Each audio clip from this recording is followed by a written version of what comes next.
अस्सलाम वालेकुम नाजरीन, आप देख रहे हैं सुबह के वक्त का उर्दू खबरनामा टुडे न्यूज लाइन के साथ। मैं हूं आपके साथ सबरीना महराज। चले जी नजर डालते हैं अभी तक की चंद अहम खबरों पर। लद्दाख को रियासत का दर्जा देने और आइन के 6 शेड्यूल के तहत शामिल करने के मुतालबात पर साबिक मेंबर असेंबली और एमएलसी समेत तमाम स्टेक होल्डर्स के साथ वसी पैमाने पर मुशावरत शुरू करेंगे की बात करते हुए लद्दाख के नौ तैनात लेफ्टिनेंट गवर्नर कुविंदर गुप्ता ने कहा, मेरी इंतजामिया एतमाद को मजबूत करने और हुकूमत लद्दाख में हर शहरी तक पहुंचने को यकीनी बनाने के लिए बुद्ध मत और मुसलमानों दोनों के साथ काम करेगी। उन्होंने कहा कि 11 जुलाई को वज़ीर-ए-आज़म नरेंद्र मोदी ने उन्हें फोन किया और कहा, क्या हम आपको जम्मू से बाहर भेज दें, जिस पर उसने इत्तेफाक किया। उन्होंने मजीद कहा, मैंने कभी सोचा भी नहीं था कि वो मुझे एलजी के ओहदे पर तैनात करेंगे। हालांकि माजी में वज़ीर-ए-आज़म ने मुझे 3 या 4 बार फोन किया था। जम्मू कश्मीर की तरह लद्दाख को इलाकाई तकसीम का सामना है, क्योंकि शिया मुस्लिम अक्सरियती करगिल और बुद्ध मत की अक्सरियती लह की सतह के दरमियान इख्तलाफात बाकायदगी से कशीदगी का बाइस बनते हैं।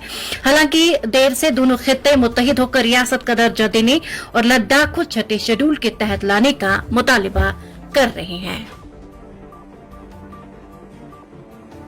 ऑपरेशन सिंदूर के जरिए भारत ने दुनिया को एक मजबूत पैगाम दिया है कि अगर हमला किया गया तो वो जवाबी कार्रवाई करेगी की बात करते हुए वज़ीर दाखिला अमित शाह ने कहा कि वज़ीर-ए-आज़म नरेंद्र मोदी की क़यादत में हिंदुस्तान दुनिया की चौथी सबसे बड़ी माशियत बन गया है। मुल्क को महफूज रखने के लिए वज़ीर-ए-आज़म नरेंद्र मोदी की सताइश करते हुए वज़ीर दाखिला मरकजी वज़ीर दाखिला अमित शाह ने कहा कि नरेंद्र मोदी की क़यादत में हिंदुस्तान दुनिया की चौथी सबसे बड़ी माशियत बन गया है। इसके अलावा 27 करोड़ लोगों को गुर्बत से निकाला गया। नरेंद्र मोदी ने सबसे बड़ा काम मुल्क को महफूज बनाया है। कांग्रेस के दौर में अक्सर दहशतगर्द हमले होते थे और उन्होंने कहा कि पहलगाम हमले के बाद ऑपरेशन सिंदूर ने दुनिया को सख्त पैगाम दिया है कि अगर हिंदुस्तान पर हमला हुआ तो उसके नताइज बरामद होंगे। उन्होंने गुज़श्ता 11 सालों में एनडीए हुकूमत की कामयाबियों को नोट किया। बशमूल मुल्क भर में 60 करोड़ गरीबों को मकानात, बैतुल खला, गैस, बिजली और मुफ्त राशन फराहम करना। नेशनल कॉन्फ्रेंस के तर्जुमान आला और रुकने असेंबली तनवीर सादिक का कहना है कि जम्मू कश्मीर के रियासती दर्जे की बहाली का मुनासिब वक्त आ गया है। उन्होंने कहा कि उम्मीद है कि आने वाले पार्लिमानी सेशन के दौरान हमारा रियासती दर्जा बहाल किया जाएगा। तनवीर सादिक का कहना था कि खुसूसी दर्जे की बहाली हमारा अहम एजेंडा है, इसलिए हमने असेंबली में पहली करारदाद भी खसूसी दर्जे की बहाली के मुतल्लिक ही पास की।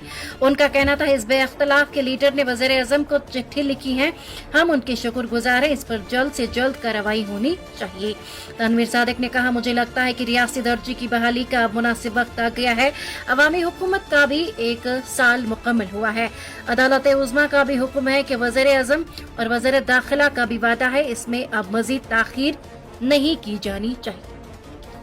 जम्मू कश्मीर का खसूसी दर्जा और साबिका रियासत की बहाली के लिए नेशनल कॉन्फ्रेंस अपनी आईनी और जमहूरी जदोजहद से कभी भी दस्तबरदार नहीं होगी। ये जमात अवाम के हुकूक वापस दिलवाकर ही दम लेगी। इन बातों का इज़हार पार्टी के मुआविन general secretary doctor Sheikh Mustafa Kamal ने पार्टी लीडरान, ओहदेदारान और अवामी वफूद के साथ तबादला ख्यालात करते हुए किया। उन्होंने कहा कि जम्मू कश्मीर की खुसूसी पोजीशन और रियासती दर्जे की बहाली जम्मू कश्मीर के अवाम पर कोई एहसान नहीं, बल्कि ये यहाँ के अवाम का हक है। उनका कहना था कि दोहरी हुक्मरानी का निज़ाम जम्मू कश्मीर के लिए सूदमंद नहीं है और न ही मुल्क के लिए ये फायदेमंद साबित हो सकता है।